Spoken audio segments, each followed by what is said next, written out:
سنابل، انت شو حتعملي يعني من اجل الاقصى؟ شو حتفدي يعني روحك من اجل الاقصى؟ شو هتعملي؟ هطخ. ترسم صورة.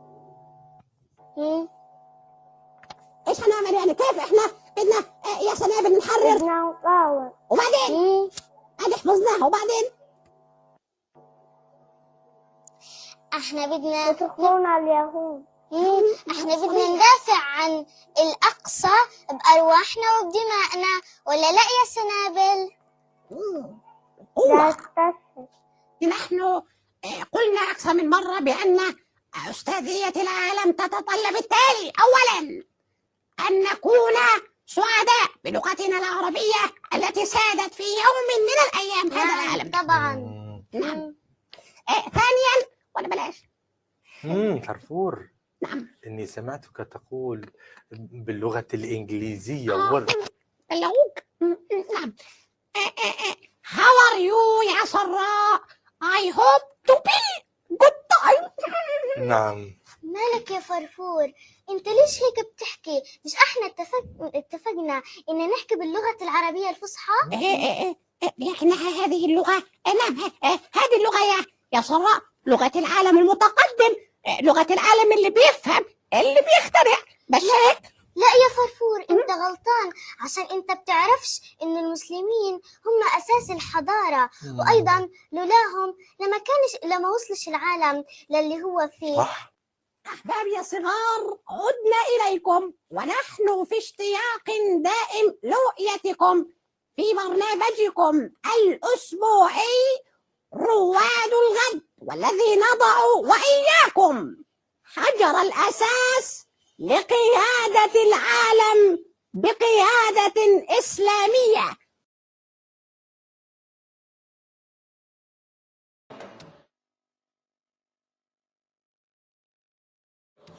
سنابل، انت شو حتعملي يعني من اجل الاقصى؟ شو حتفدي يعني روحك من اجل الاقصى؟ شو هتعملي؟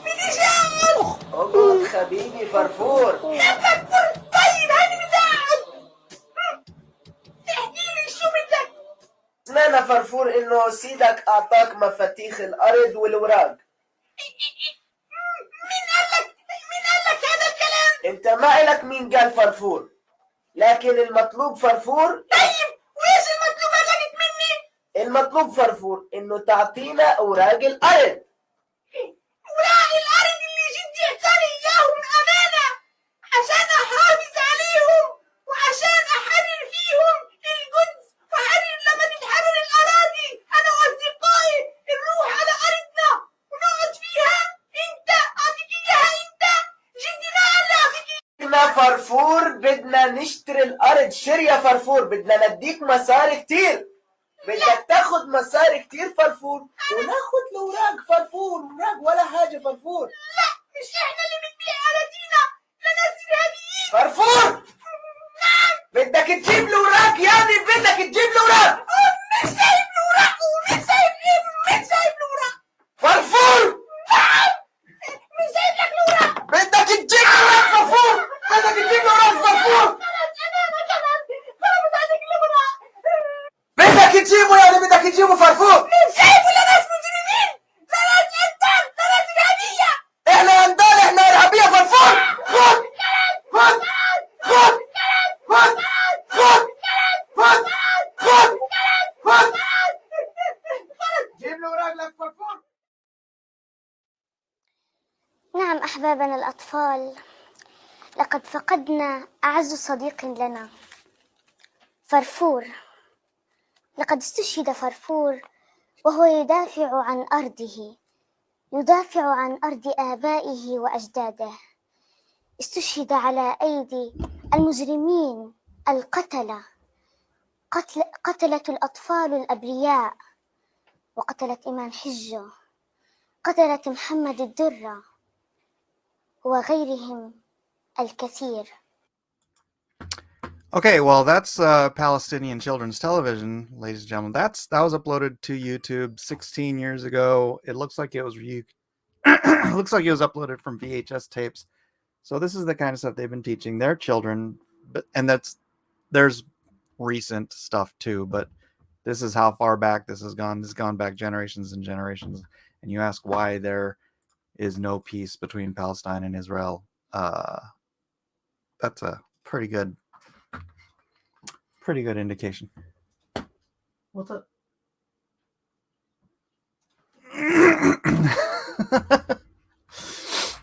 So, yeah, someone came in yesterday. Oh, by the way, welcome to Cross Examinations. My name is Mike. I'm your host. I'm not a pastor, priest, or rabbi or anything like that. I'm just a dude on the internet talking about Christian stuff, apologetics, the Bible, etc., etc., etc.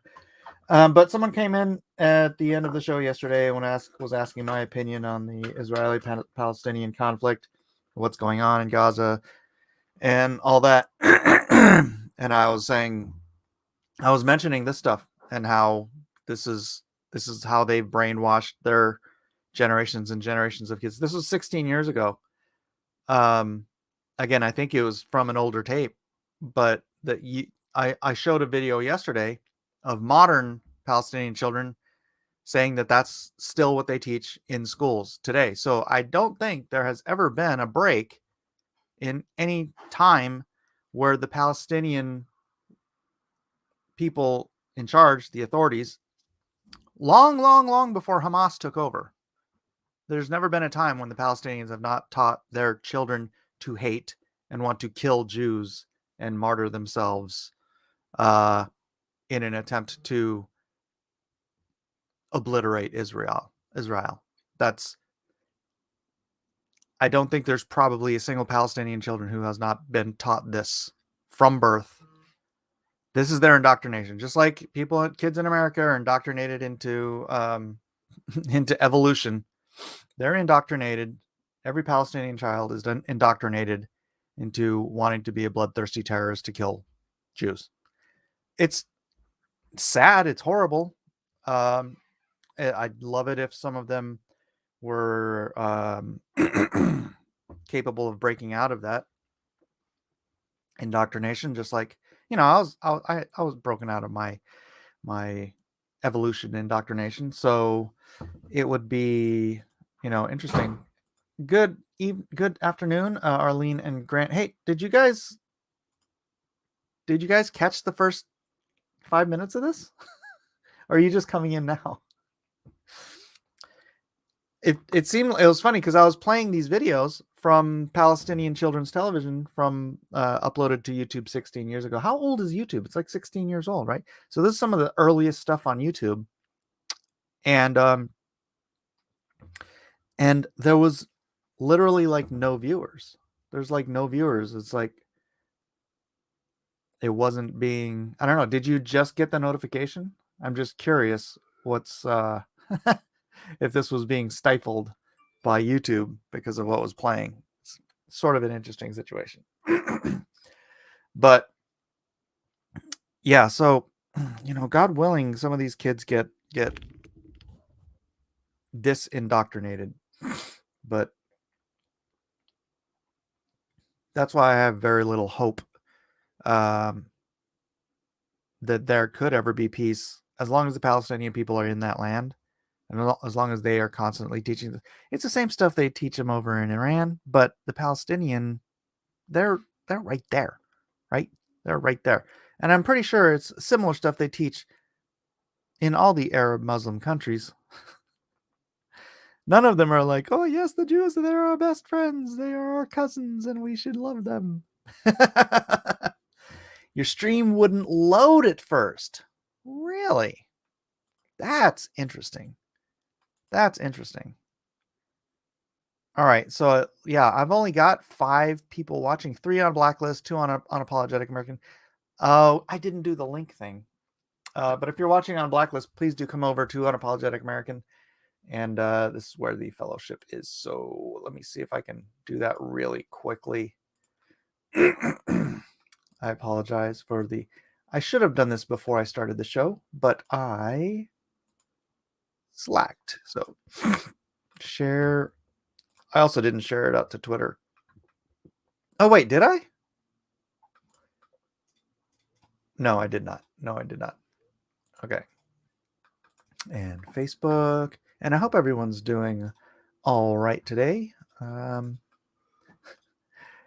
Wow, that could get me actually kicked from Facebook. I'm back to Facebook jail with me, right?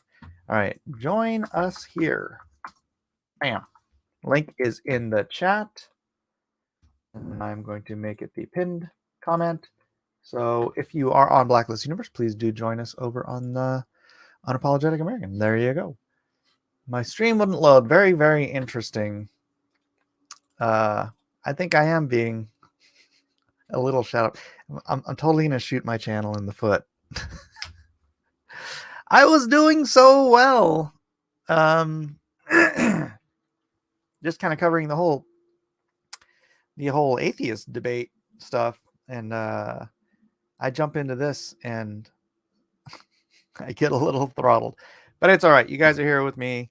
That's kind of my position, my issue. It's like that so many people in the world don't understand the taught hatred.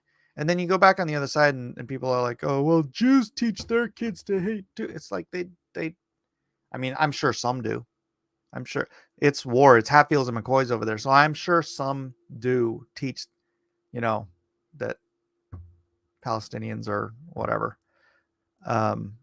But I don't think it's the rule of law. It's not the public television. It's not they don't have, their own little Mickey Mouse telling everyone to go and die as martyrs trying to get rid of the Palestinians. It's a bad situation. It's probably going to get worse before it gets better. And the solution, unfortunately, is to, as peacefully as possible, just move all of the Arab Muslims out of Gaza. It's funny. The Arab Muslims that live in Israel, they're probably the happiest Arab Muslims in the Middle East. Because Israel's probably the nicest country in the Middle East. And the Arab Muslims that live there in Israel. I mean, there's Arab Muslims in the Knesset. In their version of the Senate, there's Arab Muslims helping to rule over the country of Israel. Because they're not, it is a primarily Jewish state, and it is a home and a safe place. Well, it should be safe, except for the rockets that get poured down on them, for Jews to live without being, persecuted like they have been throughout the last, let's just call it their entire existence. But for the last 2,000 years in every country they've lived in and been kicked out of. You could go down the whole list of all the nations that Jews have been kicked out of for the last 2,000 years. And finally, they have a country of their own again. And the Palestinians want to kick them out. But thankfully, the Jews have more power there than the Palestinian people do. So anyways, that's what's going on here today. Not a lot of feedback in the chat. How are you guys doing today? Let me know what's going on. Otherwise, I'm going to start talking about Bitcoin.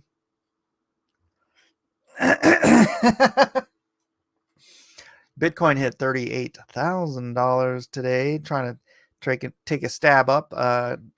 Chainlink hit $16 today, and Ethereum hit $2,000 today. So they all hit these pivot points and got rejected. But that's kind of how markets work. You go up, you test resistance, and then eventually you break through the resistance, unless you're completely rejected and the entire market goes to zero, which isn't going to happen. But anyways, I feel like I'm all alone. No one's saying anything. Arlene, Grant, you got nothing to add to the conversation here. I figured I would have had some blowback by now that would have kept a little back and forth going. I guess I could go and check out if we have any comments from. Hey, Mountain Pass Music is here. He says, "What's up?" Wait. What's up, Mountain Pass Music? Yeah, I was just showing some old video from Palestinian children's television which again, I don't know what year it actually came out, but it's been on YouTube for 16 years, which means whoever was watching it 16 years ago today, those are adult military age men. That's always fun dealing with those people. When they grow up to be military age men whose primary goal in life is to push Israel into the sea. From the river to the sea is their slogan, which means from the Jordan River, they want to push Israel into the sea. They want them gone, in case you couldn't figure that out by now.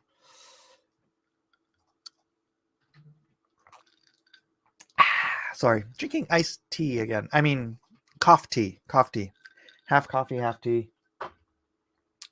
It's just what I tend to do now these days. So, what else is going on in the land? I mean, I could just jump right into... all right, Bad Anthony joined the chain link mob. Let's go. And you know what? I'm going to do that. I'm going to just jump into the Bible since nobody's debating me on this topic. So we could do this. And hold on, where is my King James Bible online? I thought that might spark a little more intrigue. See, page 124. What? Let's see, page 124. I think that was a misprint. All right. We're in 2 Samuel chapter 19. So, Second Samuel, not First Kings, chapter 19.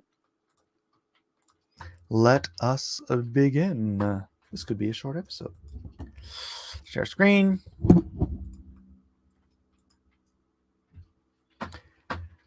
And it was told Joab, behold, the king weepeth and mourneth for Absalom. And the victory that day was turned into mourning unto all the people, for the people heard say that day how the king was grieved for his son. Understandably, but you know. And the people gat them by stealth that day into the city. They snuck into the city, as people being ashamed steal away when they flee in battle. But the king covered his face, and the king cried with a loud voice, O Absalom, my son! O my son Absalom! O Absalom, my son, my son! And Joab came into the house to the king and said, Thou hast shamed this day the faces of all thy servants, which this day have saved thy life, and the lives of thy sons and of thy daughters, and of the lives of thy wives, and the lives of thy concubines. In that thou lovest thine enemies, and hatest thy friends. For thou hast declared this day that thou regardest neither princes nor servants. For this day I perceive that if Absalom had lived, and all we had died this day, then it had pleased thee well. Now therefore arise, go forth, and speak comfortably unto thine servants. For I swear by the Lord, if thou go not forth, there will not tarry one with thee this night, and that will be worse unto thee than all the evil that befell thee from thy youth until now. Then the king arose and sat in the gate, and they told unto all the people, saying, Behold, the king doth sit in the gate. And all the people came before the king, for Israel had fled every man to his tent. And all the people were at strife throughout all the tribes of Israel, saying, The king saved us out of the hand of our enemies, and he delivered us out of the hand of the Philistines, and now he is fled out of the land for Absalom. And Absalom, who we anointed over us, is dead in battle. Now therefore, why speak ye not a word of bringing the king back? And King David sent to Zadok and to Abiathar the priest, saying, Speak unto the elders of Judah, saying, Why are ye the last to bring the king back to his house, seeing the speech of all Israel is come to the king, even to his house? Oh, I'm sorry. Too much talking, not enough breathing. Are ye my brethren? Are ye my bones and my flesh? Wherefore then are ye the last to bring back the king? And say ye to Amasa, Art thou not of my bone and of my flesh?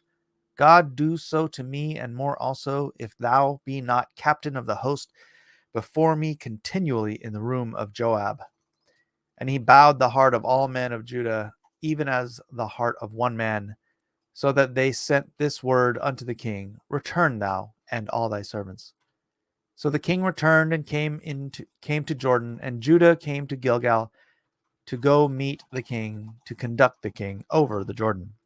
And Shimei, the son of Gera, a Benjamite, which was of Bahurim, hasted and came down with the men of Judah to meet King David.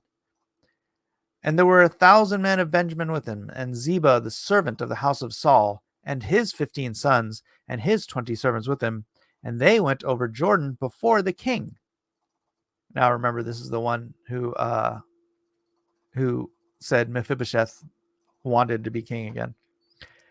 And there went over a ferry boat to carry over the king's household, and to do what he thought good. And Shimei, the son of Gera, fell down before the king, as he was come over Jordan, and said unto the king, Let not my lord impute iniquity unto me, neither do thou remember that which thy servant did perversely the day that my lord the king went out of Jerusalem, that the king should take it to his heart. For thy servant doth know that I have sinned. Therefore, behold, I am come first this day of all the house of Joseph to go down to meet the Lord my lord the king. But Abishai the son of Zeruiah answered and said, Shall not Shimei be put to death for this, because he cursed the Lord's anointed? And David said, What have I to do with you, ye sons of Zeruiah, that ye should this day be adversaries unto me? Shall there be any man put to death this day in Israel? For do not I know that I am this day king over Israel? Therefore the king said unto Shimei, Thou shalt not die. And the king sware unto him. And Mephibosheth, the son of Saul, came down to meet the king, and had neither dressed his feet, nor trimmed his beard, nor washed his clothes, from the day the king departed until the day he came again in peace. And it came to pass, when he was come to Jerusalem to meet the king said unto him, Wherefore wentest not thou with me, Mephibosheth? And he answered, My lord, O king, my servant deceived me. For thy servant said, I will saddle me an ass, that I may ride thereon, and go to the king, because thy servant is lame. And he that hath slandered thy servant unto my lord the king. But my lord the king is as an angel of God. Do therefore what is good in thine eyes. So he was grieving. You can tell that's what it means. He had neither dressed his feet, nor trimmed his beard, nor washed his clothes from the day the king departed. That's a sign of grieving. For all of my father's house were but dead men before my lord the king. Yet didst thou set thy servant among them that did eat at thine own table. What right therefore have I yet to cry any more unto the king? And the king said unto him, Why speakest thou any more of thy matters? I have said, Thou and Ziba divided the land. Oh, I have said, Thou and Ziba divide the land. And Mephibosheth said unto the king, Yea, let him take all, for as much as my lord the king is come again in peace unto his own house. And Barzillai the Gileadite came down from, that's ending Mephibosheth's thing. So Mephibosheth, what a good guy, right? He really is his father's son. His father was Jonathan. And he's just like, Ziba came, lied to him. David gave Ziba the land, all of the land, and then he's trying to give half of it back to Mephibosheth here, it seems. And then he's like, you can have it. What a guy. What a guy. And Barzillai the Gileadite came down from Rojalim and went over Jordan with the king to conduct him over Jordan. Now Barzillai was a very aged man, and even 80 years old, and he had provided the king of sustenance while he lay at Mahanaim, for he was a very great man.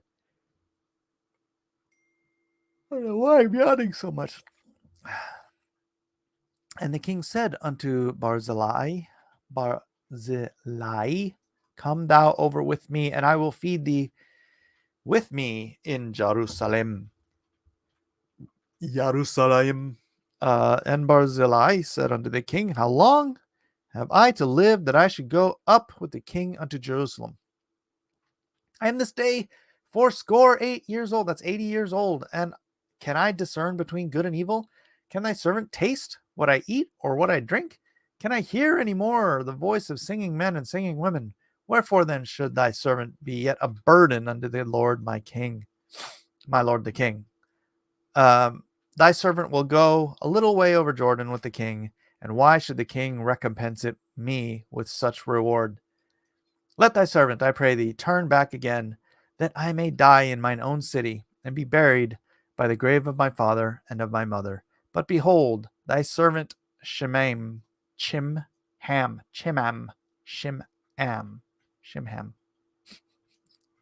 these names, I swear.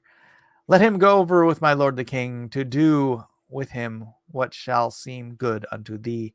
And the king answered, Shimham shall go over with me, and I will do to him that which shall seem good unto thee, and whatsoever thou shalt require of me, that will I do for thee. And all the people went over Jordan, and when the king was come over, and the king kissed Barzillai and blessed him, and he returned unto his own place.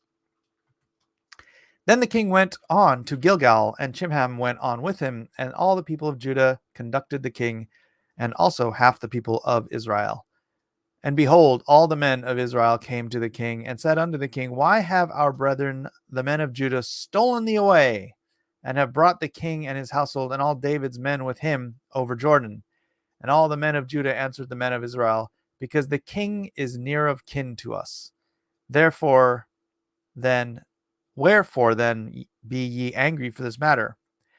Have we eaten at all of the king's cost, or hath he given us any gift? And the men of Israel answered the men of Judah and said, we have 10 parts in the king, and we also have more right in David than ye. Why then did ye despise us, that our advice should not be first had in bringing back our king? Oh, okay. And the words of the men of Judah were fiercer than the words of the men of Israel. Interesting. How is it yawns are contagious over the internet? I don't know. It's a thing, though. It is actually a thing. Ahoy, everybody. Everybody in the chat. If you're watching on Blacklist, again, please click the pinned chat. Come on over to Unapologetic American and watch with the rest of us. And somebody's watching on afar. Hello. Hello over there on Facebook. So that's it for 2 Samuel chapter 19. Let's get into the devotional for this day. You know what? I need my light. But my light is too bright, so I hide the light with a shirt so that I can see, but it's not like right in my face. All right. Rise and cross the Jordan. Let's take a sip. And get on with it. Get on with it. Over the last few chapters, David's life has been full of ups and downs, victories and defeats. Chapter 19 is no different. He experiences mourning, division, grace, and a journey back to Jerusalem within 43 verses. It's worth noting the response from the tribe of Israel in verses 9 to 10. The people argued about whether the king should return. Absalom had turned their hearts, and it's evident that some were still uncertain about where their allegiance stood. Israel had anointed Absalom. Well, he did. He's dead, and he has no heirs. So, back to David. But the nation of Israel was God's nation, his covenant people. No one makes himself the king of Israel. That is reserved for the Lord alone. Israel knew the strength of David's leadership, but they were not ready to receive it. David could have returned to Jerusalem and assumed his position by force, if required. Instead, he chose voluntary submission. He was after their hearts. Yet at the end of the chapter, we see civil unrest. Israel and Judah focused on offensive versus restoration. On offense versus restoration. Offenses. I find it interesting that David moved from deep suffering in verses 1 to 7 to the king that crossed the Jordan in verse 41. Scripture says, the victory that day was turned to mourning. In David's grief, Twitter alerts are annoying me. In David's grief, he seemed to lose sight of the intended outcome. David focused on what was lost instead of what was gained, victory. So what changed? I believe it had to do with perspective. David chose to rise, put the past behind him, and focus on what lay ahead, the Jordan River and the kingdom. Many scholars believe the Jordan River has symbolic meanings, a crossing point or a spiritual rebirth. For the Israelites in Joshua 1, it was a crossing point after a long season of adversity and waiting in the wilderness. The Lord would be the one to lead them through the Jordan onto the other side, where the Israelites would come to Gilgal, a place to remember. David was in a similar situation. Blanket is now filter. Wait, what? Oh. He had been in a long season of adversity since chapter 11 that led him to fleeing into the wilderness to wait for the Lord's deliverance. The Lord had been leading David since he fled Jerusalem. Gosh, I'm gonna yawn again. It's driving me. Hold on, let me breathe. I think maybe it's because I'm not breathing through my nose as much because it's a little stuffy. You know, when you breathe through your nose, you oxygenate much more than when you breathe through your mouth.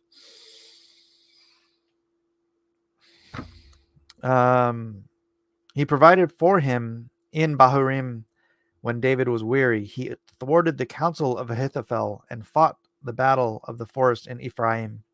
So how did David respond? The king rose. He crossed the Jordan and came to Gilgal. David had to make a conscious decision to put the past behind him and rise to accept what he could not control and walk in the victory before him. See? I don't know why. I can't do it. I can't do it. Too much reading. Too much reading, not enough breathing. And why is my nose stuffy? It's kind of one of these days, I guess. Question 1. The kingdoms of Israel and Judah focused on what divided them instead of what unified them. How can we foster unity in situations that seem hostile? Oh my gosh.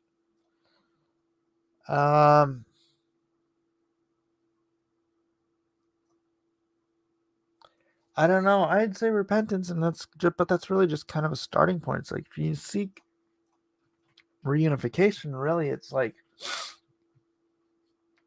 you have to repent, but you have to remain repentant, and you have to really adjure yourselves to not feeding conflict. It's funny because it's kind of like Israel and Palestine, right?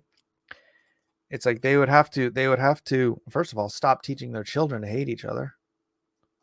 Man, I'm getting really lightheaded right now. I think I need to breathe.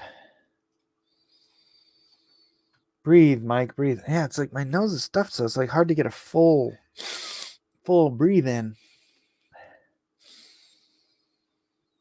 And then I'm just talking. I'm not like taking enough breaths in to keep awake. It's kind of weird. I'm going to pass out on stream. Call 911. So yeah, I mean, you would have to, in a situation like this, it's like you have to forgive each other in the present, and then you have to forgive each other for the past, and then you have to try not to hurt each other in the future. Past, present, future. It's that's really the only way to really unify people. And not that I think that's ever going to happen. That's never going to happen. It's never going to happen in Israel. It's preordained. It's written. Maybe take a good nap before you pass out. All I have to do is stop talking, because it's me talking that it's like I'm talking that I don't have time to breathe in. Like, it's really kind of funny. Question 2, as difficult as it was, I'm going to end the stream early. That's what I'm going to do. David had to put the past behind him. Have you ever had, even when I take a breath through my mouth, it's like it just doesn't feel like it's oxygen. So it's like, that's why I need to breathe through my nose.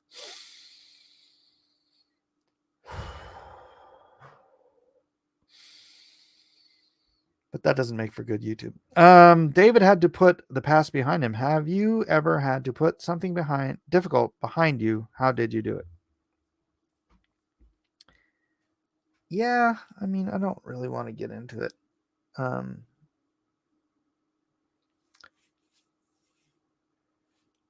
Arlene says, I know many cultures do it, but I can't imagine teaching my children or grandchildren to hate. I know, right? How about putting it on public television? Having a children's mascot teach you about holy jihad and martyring yourself for jihad to kill those evil neighbors. It's crazy. It's madness. But they're so indoctrinated into it that they indoctrinate their kids, and it's just an entirely poisoned people. It's evil, and they're teaching their children to be evil, and that's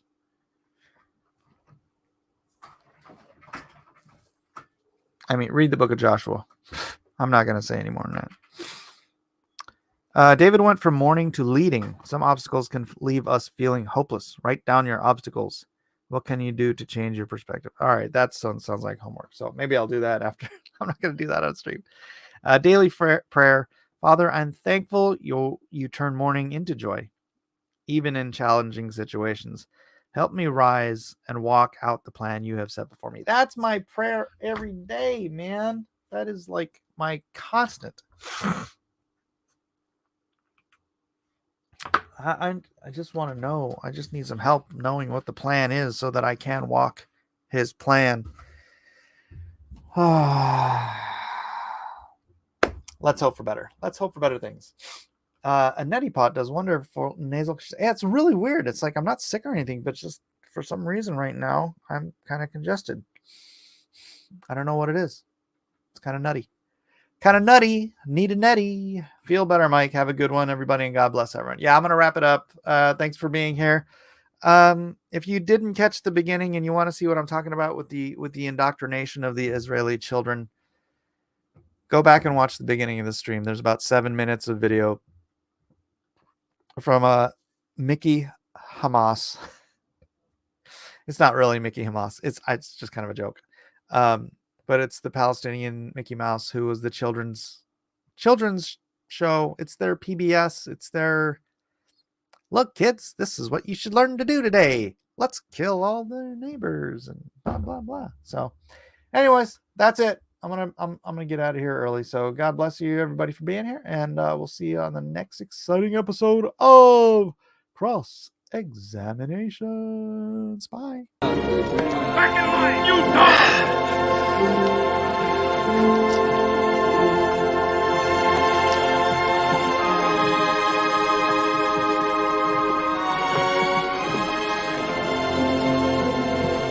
On your feet! Get them going!